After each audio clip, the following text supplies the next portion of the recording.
تطلع كسورنا وزيرنا لوعة أمي لوعة مهصاد لوعة حجار لوعة أولياء لوعة أنت هو الإمارة تقول على حساب النوع في أرنتم جوابتي لأوباهنا هذه أمي هلوية لومية من هذه أمي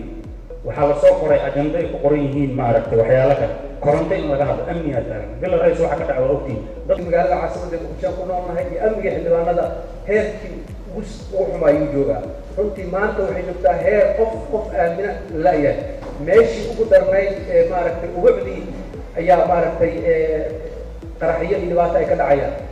annaga waxaa nagal rabaa amnigeena annaga ilaafsanaa nagal rabaa laakiin annaga inta soo istaagno hal maalin oo baabuurta la baaraya taas inaan ka hadal noo bahaabo ani had mid waa qabaa waxaa kaloo aan ku darayaa waxaa jira baarlamaanka de hadda ma aqaan waagii hore baarlamaanka ajandihiisa waa fadhin jiray hadda ajandihii guddoonka mararka qaarkood shaqooyinka loo geeyo hoos bay dhigayaan asha ciidamada waxaa u yeeri kara 10 xildhibaan beridan kana ayaa taliyaasha amniga ha noqoto taliye xijaar ha noqoto taliye mahad ha noqoto muxuu ahay taliyaha odawaa xildhibaanada ayaa wacan kara بسم الله الرحمن الرحيم السلام عليكم ورحمة الله وبركاته كسو دوادا وركا دوبيا ميديا إيا سيدو كلا ام دوبيا براهن قلناهاي سوشيال ميديا قضبادا كداوة دونتانا وحا كميدا baarlamaanka federaalka Soomaaliya oo maanta ka dooday xaaladda amniga dalka iyo xasaanada xildhibaanada ee baarlamaanka Soomaaliya warbixin la xiriirto baarlamaanka Soomaaliya oo maanta kulankoodii ka cabanayay dhanka iyo waliba baarista wadooyinka markay marayaan warbixin la xiriirtan waa idiin soo gudbin doonaa iyo wasaaradda difaaca Soomaaliya oo guulo ka sheegtay dagaalkii kooxay qawaarij al-shabaab deegaanada dhowrka shabeellaha dhexe lagala wareegay warbixintaasina qayb ayay ka noqon doontaa qaynta ciyaaraha ee koobka adduunka qadar 2022 waxyaabaha ugu dambeeyay ee la ciyaaray kulamadii xiisaha lahaa ee isla markaasina kooxaha sida isku arkeen cidda guusha ee raacday cidda laga guuleystay waxyaabaha taariikhiga ah natiijada ee ku dhamaatay iyo kulankaasi waxyaabaha laga diiwaan geliyay qodobadaasina anigoo Muslim Maxamed Cali ayaan kaaga soo jeedinaya halkaan oo diyaar garooba ayagoo dhameystiran in laga hadlo arrimaha amniga ee xildhibaan 22 soo saxiixeen marka inta ogol inaan ajintaha ku kordhino gacanta taageen xildhibaanada sharafta leh kalfadhiga labaad ee kulankiisa koowaad ee baarlamaanka federaalka Soomaaliya maanta waxaa shir gudoomiyaha golaha shacabka baarlamaanka Soomaaliya aadan maxamed nuur sheekh aadan madoobe kulanka baarlamaanka ayaa ajandihiisu ahaa akhrinta koowaad ee sharciyeedka ee korontada iyo sidoo kale xildhibaanada dhawaan ka soo laabtay furmaha dagaal sida warbixin looga dhageysto balse isbedel ayaa lagu keenay taasi oo loo bedelay in laga doodo xaaladda amniga dalka iyo sidoo kale xasaanada xildhibaanada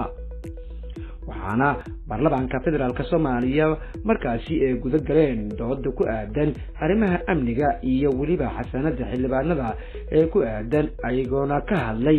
arinta ay ka haysato caqabadaha marista wadooyinka magaalada Muqdisho isla markaasina sheegeen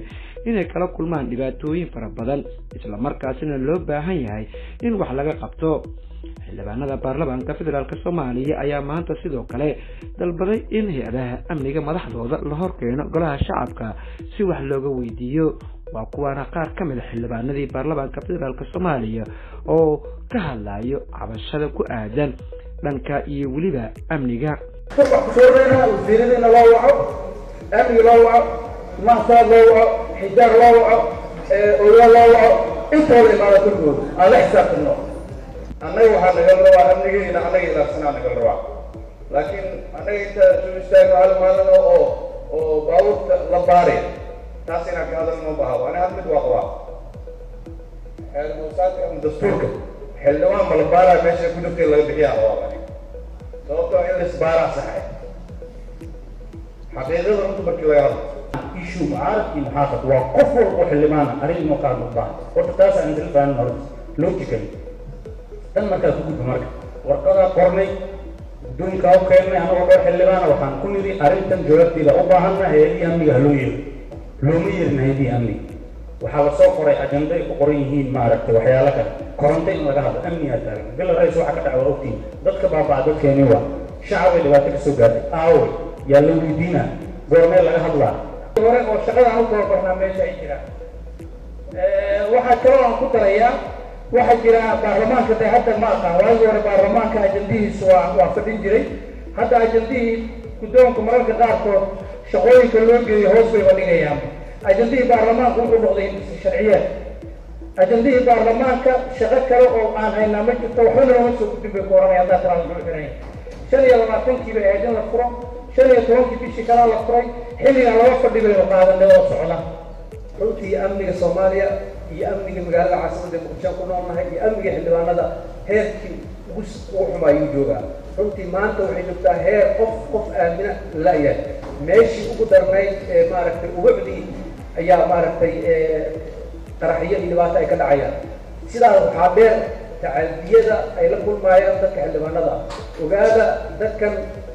caway leeyihiin waxaa la sameeyey jackpointiyo kilomitir 4 ku yaala wadada jaay ku yaala waxaa leeyahay xildhibaanka halkan dhig ciidan ma ku mari karo kaligiisa lugaynaaye amnigiisa cidiisa ay damaanad qaadaysa ma jirto taliyayaasha ciidamada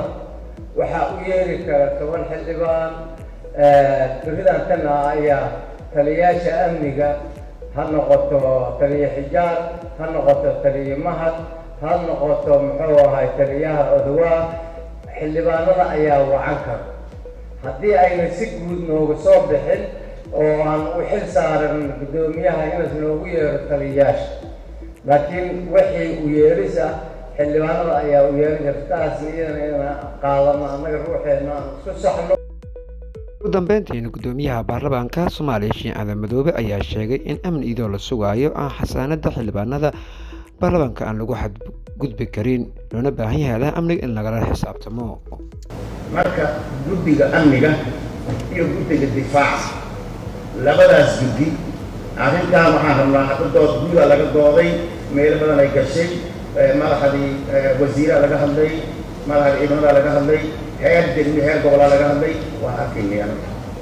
arrintan arrin la qaliinsan kara maaha amnigana waxay u baahan runtii amnigu wuxuu u baahan yahay in dhammaanta aan ku dadaalo waa loo baahan yahay isla markaas amniga la sugayo in la yiraahdo xildhibaanada sharaftood meel loogu dhacan wax la ogolaan kara maaha dadka amnigooda la ilaalinaya kow ka yihiin dadka la sharaf u baahan ay ismaamshay ka mid yihiin waa mataliintii ummadda Soomaaliyeed soo dooratay markaas aaladooda in lagu xadgudbo amnigooda la ilaalin waayo afayeenka wasaaradda gaashaandhigga Soomaaliya Jenaraal Cali Caanood ayaa ka warbixiyay howlgallada iyo weliba sifeynta kooxihii khawaarijta Al-Shabaab iyo deegaanadii dhawaan lagala wareegay gobolkaasi Shabeellaha Dhexe iyo Hiiraan waxaana afayeenka wasaaradda gaashaandhigga xukuumadda Soomaaliya Jenaraal Cali Caanood oo sheegay in howlgalka ka socday maamulka Hirshabeelle gaar ahaan gobolka Shabeellaha Dhexe ay sida wadajirka u fulinayeen ciidamada xoogga dalka Soomaaliyeed iyo sidoo kale kuwa deegaanka ayaa guulo la taaban kara ka imaaday wuxuuna sheegay in saf ballaaran ee ciidamada iyo kuwa deegaanka ee si qorsheysan ee dagaal ee deegaano dhowr ah u wadeen sidaasi darteedna oo ahaa dhul ballaaran ee diidanayeen ciidamada dadka deegaanka qorshaha inay kooxaha khawaarijta ku dhuumaaleystaan dhulka howdka sidaasi darteedna oo waqtiga qaatay afayeenka ayaa sidoo kale wuxuu xusay in hadda la jaray dhul dheer oo masaafo ahaan gaarayo 85 kiiloomitir oo ah 100 kiiloomitir oo u dhaxaysa Aadan Yabaal iyo Masaajid Cali Guduud halkaas joogay waxay sii wadeen howlgalkoodii